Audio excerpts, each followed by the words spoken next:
ప్రజావాణి ఫిర్యాదులను ఎప్పటికప్పుడు పరిష్కరించాలని రెవెన్యూ అదనపు కలెక్టర్ జె శ్రీనివాస్ జిల్లా అధికారులను ఆదేశించారు.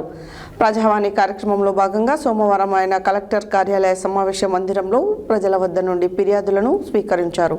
అనంతరం జిల్లా అధికారులతో వివిధ అంశాలపై రెవెన్యూ అదనపు కలెక్టర్ సమీక్ష నిర్వహించారు.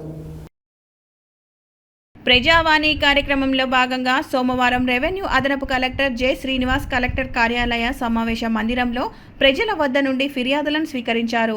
అనంతరం జిల్లా అధికారులతో వివిధ అంశాలపై ఆయన సమీక్షిస్తూ ప్రజావాణి ద్వారా స్వీకరించిన ఫిర్యాదులు పెండింగ్లో ఉంచవద్దని, ఫిర్యాదుల పరిష్కారాన్ని వేగవంతం చేయాలని, ఎప్పటి ఫిర్యాదులు అప్పుడే పరిష్కరించాలని, దానివల్ల ఫిర్యాదుదారులకు మేలు కలుగుతుందని అన్నారు. ఈ నెల 28న రాష్ట్ర సమాచార హక్కు ఆర్టీఐ కమిషనర్ జిల్లా కేంద్రానికి రానున్నట్లు అదనపు కలెక్టర్ తెలిపారు. ఉదయం 10 గంటలకు పబ్లిక్ ఇన్ఫర్మేషన్ ఆఫీసర్లు, పిఐఓలు, అపిట్లెట్ అథారిటీ అధికారులు మరియు సంబంధిత శాఖల అధికారులకు ఆర్టీఐ చట్టంపై అవగాహన సదస్సు నిర్వహించనున్నారని, ఈ సందర్భంగా ఆర్టీఐ చట్టం అమలు విధానం, దరఖాస్తుల నివారణ, సమాధానాల ప్రక్రియపై సమగ్రంగా వివరణ ఇవ్వనున్నారని తెలిపారు.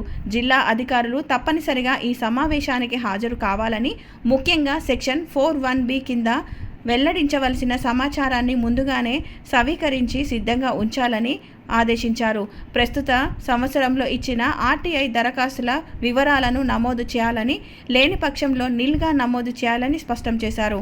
మధ్యాహ్నం సమయంలో కమిషనర్లు పెండింగ్లో ఉన్న కేసులకు సంబంధించిన ఫైళ్లను పరిశీలించనున్నారని, కోర్టు కేసులు, విచారణలో ఉన్న అంశాలపై పూర్తి వివరాలతో ఫైళ్లు సిద్ధం చేసి పంపాలని, సంబంధిత పిటిషన్లు ఆన్లైన్లో అప్లోడ్ చేయాలని సూచించారు.